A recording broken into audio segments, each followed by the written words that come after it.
ಮುಖ್ಯಮಂತ್ರಿಗಳು ಒಂದಿಷ್ಟು ಜನ ಸಚಿವರು ಅಧಿಕಾರಿಗಳೆಲ್ಲ ಸೇರಿ ಫೈನಾನ್ಸ್ ವಿಚಾರದಲ್ಲಿ ಏನಾದರೂ ಕಡಿವಾಣ ಹಾಕಬೇಕು ಅಂತ ಸಭೆ ಮಾಡಿದ್ರು. ಆದರೆ ಫೈನಾನ್ಸ್ನ ಟಾರ್ಚರ್ ಈ ಸಭೆ ಬಳಿಕ ನಿಲ್ಲುತ್ತೆ ಅನ್ನೋ ನಿರೀಕ್ಷೆ ಇತ್ತು, ನಿಂತಿಲ್ಲ. ಸಿಎಂ ಆದೇಶಕ್ಕೂ ಕೇರ್ಲೆಸ್ ಆಗಿ ವರ್ತನೆ ಆಗ್ತಾ ಇದೆ. ಯಾದಗಿರಿಯಲ್ಲಿ ಮೈಕ್ರೋ ಫೈನಾನ್ಸ್ನ ಕಿರುಕುಳ ಹೆಚ್ಚಾಗಿದೆ. ಒಂದೆರಡು ವಾರ ಹಣ ಕಟ್ಟೋದು ವಿಳಂಬ ಆದರೆ ಬಂದು ಗಲಾಟೆನೇ ಮಾಡಿಬಿಡ್ತಾರಂತೆ. ಮನೆಗೆ ಬಂದು ಠಿಕಾಣಿ ಹುಡ್ತಾರಂತೆ ಫೈನಾನ್ಸ್ ಸಿಬ್ಬಂದಿ. ಮಾನಸಿಕವಾಗಿ ಕಿರುಕುಳ ಕೊಡ್ತಿದ್ದಾರೆ ಅಂತ ನೊಂದ ಮಹಿಳೆಯರ ಅಳಲನ್ನು ತೋಡ್ಕೊಂಡಿದ್ದಾರೆ. ಕೇವಲ ಅದು ಮಾತ್ರ ಅಲ್ಲ, ರಾತ್ರಿ ಹೊತ್ತು ಬಂದು ಮನೇಲಿ ಕೂತ್ಕೋತಾರೆ, ರಾತ್ರಿ ಬಂದು ಕಿರುಕುಳ ಕೊಡ್ತಾರೆ ಅಂತ ಹೇಳಿ ಮಹಿಳೆಯರು ಸಿಬ್ಬಂದಿ ವಿರುದ್ಧ ಯಾದಗಿರಿ ಎಸ್ಪಿಗೆ ದೂರು ಸಲ್ಲಿಸಿದ್ದಾರೆ. ಸುರಪುರ ತಾಲೂಕಿನ ಕೆಂಭಾವಿ ನಿವಾಸಿಗಳಿಂದ ದೂರು ಸಲ್ಲಿಕೆಯಾಗಿದೆ. ಮನೆಯಲ್ಲಿರುವ ವಸ್ತು ಮಾರಾಟ ಮಾಡಿ, ಈ ಮನೆ ಆಯ್ತಿದ್ ನಿಮ್ದಲ್ಲ, ಇನ್ಮೇಲೆ ನಮ್ಮದು, ಕೋರ್ಟ್ ಆರ್ಡರ್ ಆಗಿದೆ ಹೋಗಿ ಅಂತೆಲ್ಲ ಹೇಳ್ತಾರೆ. ಹಣ ಕಟ್ಟಿ ಅಂತ ಹೇಳ್ತಾರೆ. 2 ವಾರ ಲೇಟ್ ಆದರೆ, 2 ವಾರ ಲೇಟ್ ಆದರೆ ಹಿಂಗೆಲ್ಲ ಟಾರ್ಚರ್ ಕೊಡ್ತಾರೆ, ರಾತ್ರಿ ಬರ್ತಾರೆ ಅಂತೆಲ್ಲ ಎಸ್ಪಿಗೆ ದೂರು ಕೊಟ್ಟಿದ್ದಾರೆ ಮಹಿಳೆಯರು. ಮೈಕ್ರೋ ಫೈನಾನ್ಸ್ ಸಿಬ್ಬಂದಿ ವಿರುದ್ಧ ಕ್ರಮ ಕೈಗೊಳ್ಳಿ ಅಂತ ಆಗ್ರಹವನ್ನು ವ್ಯಕ್ತಪಡಿಸಿದ್ದಾರೆ. ಮಾಡಾತಾರಿ ಸರ್, ರಾತ್ರಿ 9 ತನಕ ಕುಂದಿರ್ತಾರಿ. ಚಾಪೆ ಹಸ್ರಿ ಕುಂದಿರ್ತಿ, ನಾ ಕಟ್ಟತನ ಹೋಗೋದಿಲ್ಲ ಅಂತ ಹೇಳ್ತಾರಿ ಸರ್. ನಾಲ್ಕು ದಿನ ಟೈಮ್ ಕೊಡೋದ್ರ ಕೊಡೋದಿಲ್ಲ ಅಂತಾರಿ ಸರ್. ಬಂದು ಕುಂತ್ ಬಿಡ್ತಾರಿ ಸರ್. ಸಣ್ಣ ಮಕ್ಳು ಇರ್ತಾರಿ ಮನೆ ವಯಸ್ಸಿನ, ಅವ್ರು ಬಂದು ಕುಂತ್ರಿ ಹೆಂಗ್ರಿ ಸರ್? ಎರಡು ಕೊಡತಾಳ ಮಕ್ಳು ತಗೊಂಡಿರಿ ಸರ್. ಕಟ್ತಿ ಅಂತೀರಿ, ಎಲ್ಲ ದುಡ್ದಾರ ಕಟ್ತೀರಿ ಸರ್. ಅಂಗಡಿಯಾಗ ಕೆಲಸ ಮಾಡ್ಯಾರ ಕಟ್ತೀರಿ, ಕಟ್ಟದಿಲ್ಲ ಅಂತ ಅವ್ರು ತಾಳದಿಲ್ರಿ, ಜಗಳ ಮಾಡಾತಾರಿ. ಬರ್ರಿ ನಿಮ್ ಸಂಘದ ಬಾಳ ಕಿರಿಕಿರಿ ಮಾಡಾತಾರಿ ಸರ್. ರಾತ್ರಿ 9 ತನಕ ಕುಂದಿರ್ತಾರಿ. ಚಾಪೆ ಹಸ್ರಿ ಕುಂದಿರ್ತಿ, ನಾ ಕಟ್ಟತನ ಹೋಗೋದಿಲ್ಲ ಅಂತ ಹೇಳ್ತಾರಿ ಸರ್. 4 ದಿನ ಟೈಮ್ ಕೊಡೋದ್ರ ಕೊಡೋದಿಲ್ಲ ಅಂತಾರಿ ಸರ್. ಬಂದು ಕುಂತ್ ಬಿಡ್ತಾರಿ ಸರ್.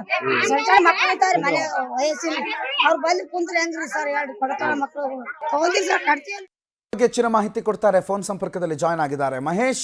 ಒಂದಿಷ್ಟು ಜನ ಮಹಿಳೆಯರು ಎಸ್ಪಿ ಕಚೇರಿಗೆ ದೂರನ್ನು ಕೊಟ್ಟಿದ್ದಾರೆ. ಏನಿದೆ ಈ ದೂರಿನಲ್ಲಿ, ಏನ್ ಹೇಳ್ತಾರೆ ಮಹಿಳೆಯರು ಮಹೇಶ್?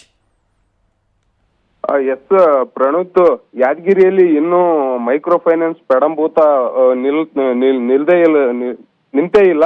ಹಾಗಾಗಿ 1 ವಾರ ಹಣ ಕಟ್ಟೋದು ಸ್ವಲ್ಪ ವಿಳಂಬ ಆದ್ರೆ ಏನಂದ್ರೆ ಫೈನಾನ್ಸ್ ಸಿಬ್ಬಂದಿಗಳಿಂದ ಮಾನಸಿಕವಾಗಿ ಮತ್ತು ಬಹಳ ಕೆಟ್ಟ ರೀತಿಯಲ್ಲಿ ಕೂಡ ಕಿರುಕುಳ ನೀಡ್ತಾ ಇದ್ದಾರೆ ಅಂತ ಆರೋಪಿಸಿ ಏನಂದ್ರೆ ಮೈಕ್ರೋ ಫೈನಾನ್ಸ್ ನಿಂದ ಅಷ್ಟಿಷ್ಟಲ್ಲದ ಕಿರುಕುಳ ಅನುಭವಿಸ್ತಿರ್ತಕ್ಕಂತ ನೊಂದ ಮಹಿಳೆಯರು ಏನಂದ್ರೆ ಯಾದಗಿರಿಯ SP ಕಚೇರಿಗೆ ದೌಡಾಯಿಸಿ ಏನಂದ್ರೆ ಅಲ್ಲಿ SP ಅವರಿಗೆ ಪರಿಪರಿಯಾಗಿ ಬೇಡಿಕೊಂಡಿರ್ತಕ್ಕಂಥದ್ದು. ಅದರ ಜೊತೆಗೆ ಏನಂದ್ರೆ ಯಾದಗಿರಿ ಜಿಲ್ಲೆಯ ಸುರಪುರ ತಾಲೂಕಿನ ಕೆಂಭಾವಿ ನಿವಾಸಿಗಳು ಏನಂದ್ರೆ 10 ಮಹಿಳೆಯರು ಏನಂದ್ರೆ SP ಕಚೇರಿಗೆ ಬಂದು ನಮ್ಗೆ ರಾತ್ರಿ ಇಡೀ ಮನೆಯಲ್ಲಿ ಕಿರುಕುಳ ಕೊಡ್ತಾ ಇದ್ದಾರೆ, ಅದರದ್ದೇ ನಮ್ಗೆ ದುಡ್ಡು ಕೊಡ್ಲೇಬೇಕಂತ ಕೂಡ ಮನೆ ಮುಂಭಾಗದಲ್ಲಿ ಅವರು ಪಟ್ಟಿಡ್ದು ಕೊಡ್ತಾರೆ.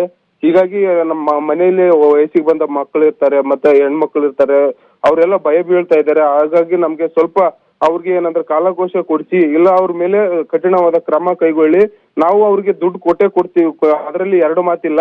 ಆದ್ರೆ ನಮ್ಗೆ ಸ್ವಲ್ಪ ಕಾಲಾವಕಾಶ ಕೊಡಿ, ನಮ್ಗೆ ದಿನನಿತ್ಯ ಈ ರೀತಿಯಾಗಿ ಟಾರ್ಚರ್ ಕೊಡ್ತಾ ಹೋದ್ರೆ ನಾವು ಮುಂದೊಂದು ದಿನ ಯಾವುದೋ ಒಂದು ಗಿಡಕ್ಕೋ ಅಥವಾ ಮನೆಯಲ್ಲೂ ಕೂಡ ನೇಣಾಕೊಂಡು ಸಾಯುವಂತ ಪರಿಸ್ಥಿತಿ ಬರುತ್ತೆ. ಹಾಗಾಗಿ ನಮ್ಗೆ ಸೂಕ್ತ ರೀತಿಯಲ್ಲಿ ನೀವು ಸಹಕಾರ ನೀಡಬೇಕಂತ ಕೂಡ SP ಪರಿಪರಿಯಾಗಿ ಬೇಡಿಕೊಂಡಿರ್ತಕ್ಕಂಥ. ಅದ್ರ ಜೊತೆಗೆ ಏನಂದ್ರೆ ಮಹಿಳೆಯರು ಮಹೇಶ್ ನಿಮ್ಮನ್ನ ಮಾತಾಡಿಸ್ತೀನಿ. ನೊಂದ ಮಹಿಳೆ ಮಾಸಾಬಿ ನಮ್ಮ ಜೊತೆಗೆ ಫೋನ್ ಸಂಪರ್ಕದಲ್ಲಿದ್ದಾರೆ. ಅಮ್ಮ ನಮಸ್ಕಾರ. ನಮಸ್ತೆ ರೀ ಸರ್. ಅಮ್ಮ, ಏನ್ ಟಾರ್ಚರ್ ಕೊಡ್ತಾರೆ? ನೀವೇನು ಟಾರ್ಚರ್ ಕೊಡ್ತಿದ್ದೀರಿ ಅಂತ SP ಕಚೇರಿಗೆ ಹೋಗಿದ್ದೀರಿ ಒಂದಿಷ್ಟು ಜನ ಮಹಿಳೆಯರು. ಏನ್ ಉಲ್ಲೇಖ ಮಾಡಿದಿರಿ, ಏನ್ ಬರ್ದಿದ್ದೀರಿ ಆ ದೂರಲ್ಲಿ, ಕಂಪ್ಲೇಂಟ್ ಅಲ್ಲಿ? ಸರ ಅವ್ರು ನಮ್ಮಲ್ಲಿ ಸದ ದುಡ್ಡಿಲ್ಲ ರೀ, 1 ತಿಂಗಳ ಟೈಮ್ ಕೊಡ್ರಿ, 2 ತಿಂಗಳ ಟೈಮ್ ಕೊಡ್ರಿ ಅಂತಂದ್ರೆ ಅದು ಏನು ಗೊತ್ತಿಲ್ಲಮ್ಮ. ನೀವ್ ತಗೊಂಬಂದ್ ನಿಮ್ಗೆ ಗೊತ್ತಾಗ್ಲಿಲ್ಲ, ನೀವ್ ಮೊದಲು ಯಾಕೆ ತಗೊಂಡಿರಿ? ನೀವ್ ಎಷ್ಟೊತ್ತಿದ್ರೆ ನಮ್ಗೆ ದುಡ್ಡು ಕೊಟ್ಟೇಬೇಕು. ಆದ್ರೆ ಸಾಯಂಕಾಲ ತನಕ ಟೈಮ್ ಕೊಡ್ತೀವಿ, ನೀವ್ ಏನಾನ ಮಾಡ್ರಿ, ಎಲ್ಲನ ತಗೊಂಡ್ ಬರ್ರಿ, ಒಟ್ಟು ನಮಗ್ ದುಡ್ಡು ಕೊಡ್ರಿ. ಎಷ್ಟು ಸಾಲ ತಗೊಂಡಿದ್ರಿ ನೀವು? ಸರ್ ಧರ್ಮಸ್ಥಳ ಸಂಘದಾಗ 2 ಲಕ್ಷ ತಗೊಂಡಿನ್ರಿ. ಇಲ್ಲಿ ಬೇರೆ ಬೇರೆ ಸಂಘದಾಗ 50, 80, 60 ಹಿಂಗ್ ತಗೊಂಡಿನ್ರಿ ಸರ. ಒಂದ್ ದಿವ್ಸ ಏನದ ಇಲ್ಲಿ ತಾಳಿಕೋಟಿ ಗ್ರಾಮೀಣ ಕೂಟದಾಗೂ ತಗೊಂಡಿನಿ ಸರ. ಮನ್ಯಾಗ ದೇವ್ರ ಮಾಡಾಕತ್ತೀನ್ರಿ ಸರ. 1 ರೂಪಾಯಿ ಇಲ್ರಿ ನನ್ ಬಲ್ಲಿ. ನೋಡ್ರಿ ಸರ, ಗಲ್ಲೆ ಹೊಡೆದಿನ್, ದೇವ್ರದ್ದು ಗಲ್ಲೆದಂದ್ ರೊಕ್ಕ ತಂದ್ ಕೊಟ್ರ ನನಗ್ ಏನಾನ ಹತ್ತದ್ರಿ ಸರ, ನನಗ ಪಾಪ ಹತ್ತದ. ಬ್ಯಾಡ್ರಿ ಸರ, ನಾನು ಆಮೇಲೆ ನಾಳೆ ಕೊಡ್ತೀನ್ರಿ ನಿಮ್ಗೆ. ಒಂದೇ ದಿವ್ಸ, ಇವತ್ತು 1 ದಿವ್ಸ ಬಿಟ್ರಿ ಸರ, ನಾಳೆ ಕೊಡ್ತೀನಿ 950 ರೂಪಾಯಿನ. ಇಲ್ಲ ಸಾಧ್ಯ ಇಲ್ಲಮ್ಮ, ಅದು ನಿಂದು ಐತಿಕ್ಕಮ್ಮ, ನೀ ದೇವ್ರ ಗಲ್ಲೆ ನೋಡಿ ಏನ ನೋಡಿ, ಅದು ನಿಂದು ಐತಿಕ್, ಅದಕ್ ನಾನೇನ್ ಮಾಡ್ಲಿ? ಅದು ನನ್ಗೆ ರೊಕ್ಕ ದುಡ್ಡು ಬೇಕೇ ಬೇಕು ಈ ಸದ್ ಅಂತ ಅಂತ ಹೇಳಿ ಅಂದ್ರ ದೇವ್ರ ಗಲ್ಲೆದನ್ ರೊಕ್ಕ ತೆಗೆದು ಕಿಸ್ ಕೊಟ್ಟಿನ್ರಿ ಸರ್ ಅವ್ರಿಗೆ. ಎಷ್ಟು ತಿಂಗಳ ಕಟ್ತಾ ಇದ್ರಾ ಅಥವಾ ವಾರ ಕಟ್ತಾ ಇದ್ರಾ? ಹೆಂಗೆ ಅದು ಕಂತು? ವಾರನ ಅದಾರಿ ಸರ್, ತಿಂಗಳಾನು ಅದಾರಿ ಸರ್, 15 ದಿನದೂ ಅದಾರಿ ಸರ್. ಈವರೆಗೆ ನೀವು ನಾರ್ಮಲ್ ಆಗಿ ಎಲ್ಲ ಸರಿಯಾಗಿ ಕಟ್ಕೊಂಡ್ ಬಂದಿದ್ರಿ? ಇಷ್ಟು ದಿನ 15-16 ವರ್ಷ ಐತ್ರಿ ಸರ್. ಇನ್ ಒಬ್ರದ್ದು ದುಡ್ಡು ಇರ್ಲಿಕ್ಕೂ ಹಾಕಿ ಕಟ್ಟಿ ಕಳ್ಸಿವ್ರಿ ಸರ್. ಏನು ಪ್ರಾಬ್ಲಮ್ ಆಗಿಲ್ರಿ. ಈಗ ಸ್ವಲ್ಪ ಕೈಯಾಗ ವ್ಯಾಪಾರ ಇಲ್ಲ ಏನೂ ಇಲ್ಲ ಕಟ್ತೀವ್ರಿ ಸರ್ ಅಂತಂದ್ರನು ಬಂದ್ ಟಾರ್ಚರ್ ಮಾಡ್ತಾರ್ರಿ. ಯಾರ್ದನ ಒಬ್ರದ್ ನಂದು ಸಮಸ್ಯೆ ಆದಂತ ನಮ್ಮ ಮಂದಿ ಮಕ್ಕಳದು ತಗೊಂಡ್ರ ಅವ್ರ ಮನೆಗೆ ಹೋಗಿ ಅವ್ರ ದುಡ್ಡು ಕೊಟ್ಟಿಲ್ಲ ನೋಡ ಅನ್ಕೇಶ್ ಅಂತ ಅವ್ರ ಕೈಲೇ ಮತ್ತೆ ಟಾರ್ಚರ್ ಮಾಡಿಸ್ತಾರಿ ಸರ್. ಏನ್ ಹೇಳಿದ್ರಿ ಎಸ್ ಪಿ ಸಾಹೇಬ್ರಿಗೆ ಏನಂದ್ರಿ? ಎಸ್ ಪಿ ಸಾಹೇಬ್ರ ಏನಂದ್ರು? ಏನ್ ರಿಕ್ವೆಸ್ಟ್ ಮಾಡಿದ್ರಿ ನೀವೆಲ್ಲ ಮಹಿಳೆಯರು ಸೇರ್ಕೊಂಡು? ಎಸ್ ಪಿ ಸರ್ ಅಂದ್ರಿ ಸರ್ ಯಾಕಲ್ಲಕಮ್ಮ ನಿಮ್ ಕೇಸ್ ಮಾಡ್ಕೊಡ್ತೀವಿ, ಯಾರ್ಯಾರು ನಿಮ್ಗೆ ತೊಂದ್ರೆ ಕೊಡಾಕತ್ತಾರಲ್ಲ ಅವ್ರದ್ದು ಹೇಳ್ರಿ, ಹೆಸರು ಸಂಘದ ಹೆಸರು ಎಲ್ಲಾ ಬರ್ದ್ ಕೊಡ್ರಿ, ನಾವ್ ಅವ್ರ ಮೇಲೆ ಕ್ರಮ ತಗೊಂಡ್ ಕೇಸ್ ಮಾಡಿ ನಿಮ್ಗೆ ಕೊಡ್ತೀವಿ ಅಂತ ಹೇಳಿ ಕೇಸ್ ಮಾಡಿ ಕೊಟ್ಟಾರ್ರಿ ಸರ್. ಸರಿ ಆಯ್ತು, ಥ್ಯಾಂಕ್ ಯು ಮಾಸಬಿ ಅವರೇ ಪವರ್ ಟಿವಿ ಜೊತೆಗೆ ಮಾತನಾಡಿದ್ದಕ್ಕೆ.